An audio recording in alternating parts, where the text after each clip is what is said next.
Hello बच्चों, welcome to the my YouTube channel educational point. तो स्वागत है आपका मेरे इस नए वीडियो में। आज हम लेके आए हैं हिंदी कक्षा 12 का एक और निबंध जो कि बहुत ही इम्पॉर्टेंट है और कई बार बोर्ड एग्ज़ाम में पूछे गए हैं। तो निबंध जो है हमारा वो 9 नंबर का है, तो आपको ये तैयार कर लेना है। बोर्ड एग्ज़ाम 2025 में टारगेट लेके चलना है आपको 90+, तो आप इसे ज़रूर पढ़ें। ठीक है, 100% श्योर है कि आने वाले टॉपिक्स हैं। आपका टॉपिक ये है कि दहेज समस्या और समाधान। ठीक है, अथवा दहेज प्रथा एक सामाजिक अभिशाप, अथवा दहेज उन्मूलन की एक सामाजिक समस्या। तो आपको इसी प्रकार से दहेज प्रथा पर पूछे जाएंगे आपको निबंध। तो दहेज पे अगर कोई भी निबंध आपको आता है इससे रिलेटेड तो आप ये लिख सकते हैं, आपको 9 नंबर श्योरली है कि मिल जाएंगे। तो सबसे पहले हम हेडिंग करेंगे, हेडिंग रहेगा हमारा प्रस्तावना। चलिए देखते हैं प्रस्तावना। तो प्रस्तावना हेडिंग में हम क्या लिखते हैं, तो देखिए इसमें हम लिखेंगे कि दहेज वस्तु अथवा नगद धनराशि के रूप में दी गई संपत्ति है जो लड़के वाले को विवाह के अवसर पर कन्या पक्ष की ओर से दी जाती है। ठीक है, ठीक है, ये जो दहेज प्रथा है वो नगद धनराशि है जो लड़के वाले को लड़की वाले देते हैं विवाह के प्रति संपत्ति के रूप में। ठीक है, फिर आगे है कि वैसे ऐसे शुभ अवसरों पर भेंट अथवा उपहार देने की परंपरा तो प्रायः सभी देशों और जातियों में है। ठीक है, ऐसे अगर किसी से हम मिलने जाते हैं या कोई भी रिश्ता जोड़ते हैं तो उसमें हम तोहफा और कुछ भेंट के अवसर पर उपहार ज़रूर देते हैं। प्रायः सभी देशों और जातियों में ऐसा है, किंतु फिर आगे, किंतु वह स्वैच्छिक होने के कारण किसी के लिए कष्टप्रद नहीं है। ठीक है, वो हम अपने इच्छा से देते हैं, अपने से कष्ट नहीं है कि हमें इतना ज़्यादा देना है या फिर इतना कम देना है। अपने स्वभाव से हमारे जो बजट में आता है हम उस उपहार को देते हैं। किंतु भारत में यह दहेज प्रथा स्वैच्छिक न होकर अनिवार्यरत है। ठीक है, ये जो भारत में ये जो दहेज प्रथा है वो एक अनिवार्य हो गया है, क्योंकि हर एक लोग जब रिश्ता जोड़ रहे हैं तो दहेज प्रथा को ज़रूर सामने रखते हैं और आरोपित हो जाने के कारण भारतीय समाज के समक्ष एक मुख्य समस्या के रूप में आ गई है। ठीक है, और भारत के लोगों के कारण यह समाज पर सक्षम एवं मुख्य समस्या के रूप में सामने है और इसी प्रकार से दहेज प्रथा की प्रस्तावना समाप्त होती है। तो सेकंड हेडिंग करेंगे हम दहेज प्रथा का प्रचलन और उसका समाज पर प्रभाव। ठीक है, तो दहेज प्रथा का जो प्रचलन है और इसका प्रचलन के बाद जो समाज पर प्रभाव पड़ता है उसके बारे में हम जानेंगे। देखिए, दहेज प्रथा का प्रचलन हमारी पौराणिक कथाओं में भी मिलता है। ठीक है, यद्यपि रुक्मिणी अथवा जानकी के विवाह के समय भी कन्या पक्ष की ओर से नाना प्रकार के वस्तुएं दहेज में दी गई थीं। ये जो परंपरा है वो कई पीढ़ियों से चलती आ रही है।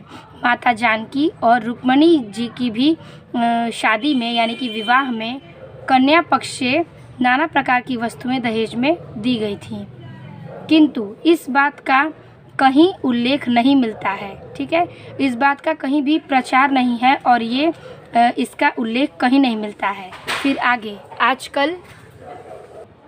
फिर आगे हम लिखेंगे कि आजकल की भांति वर पक्ष और कन्या पक्ष के सभी संबंधों को ताक कर, ठीक है, रख कर मोल तोल किया जाता है। यानी कि यहाँ पर लड़के वाले और लड़की वाले दोनों पक्ष को रख कर कन्या के पक्ष के संबंधी लोगों को ताकरेक में मोल तोल का भाव रखा जाता है।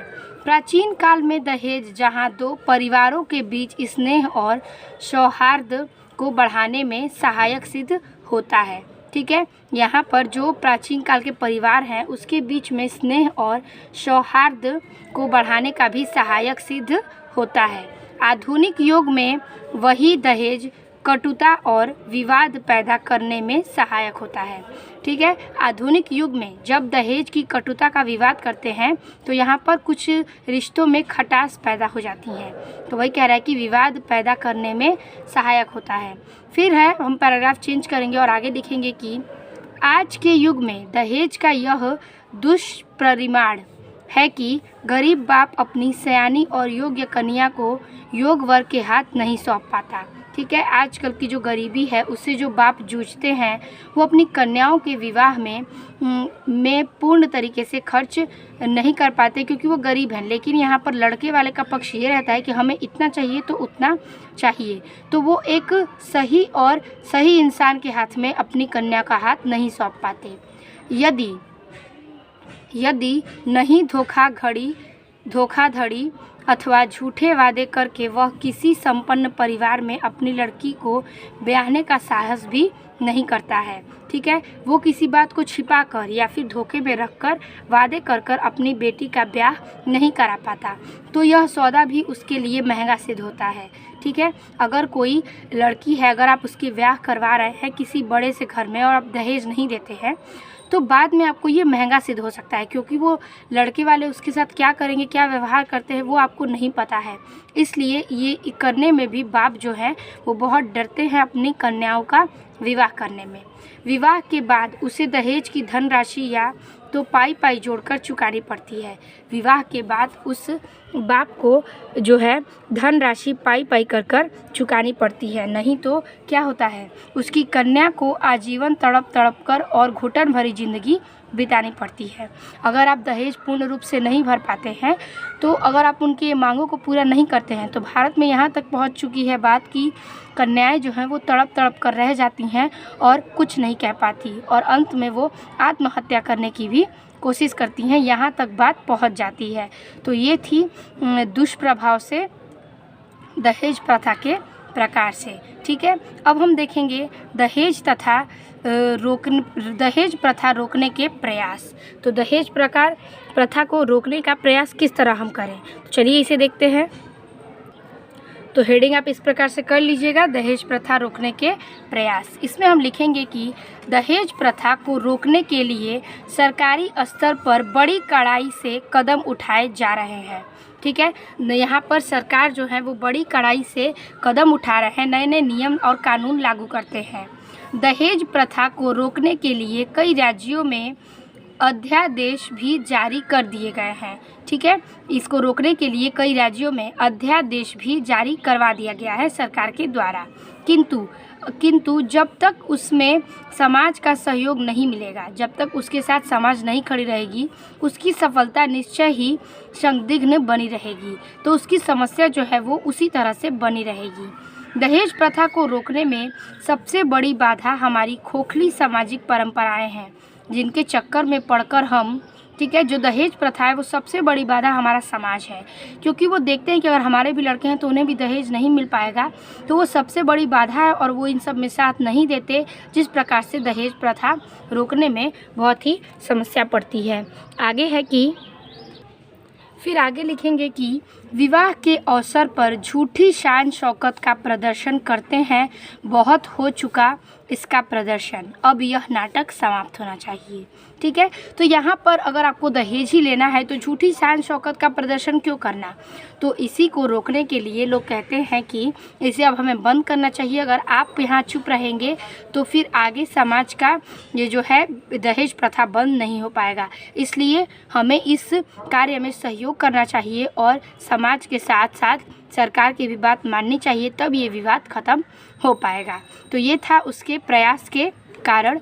अब हम देखेंगे लास्टवा हेडिंग उपसंहार में हम लिखेंगे कि दहेज के दुष्परिणामों को ध्यान में रखते हुए समाज के प्रत्येक व्यक्ति को, ठीक है, अगर इसके हम ध्यान में रखते हैं इस परिणाम को, तो समाज के जो प्रत्येक व्यक्ति हैं, चाहे वह वर पक्ष से संबंधित हो या कन्या पक्ष से, सच्ची ईमानदारी के साथ इसके उन्मूलन के लिए जी जान का प्रयास करना चाहिए, ठीक है।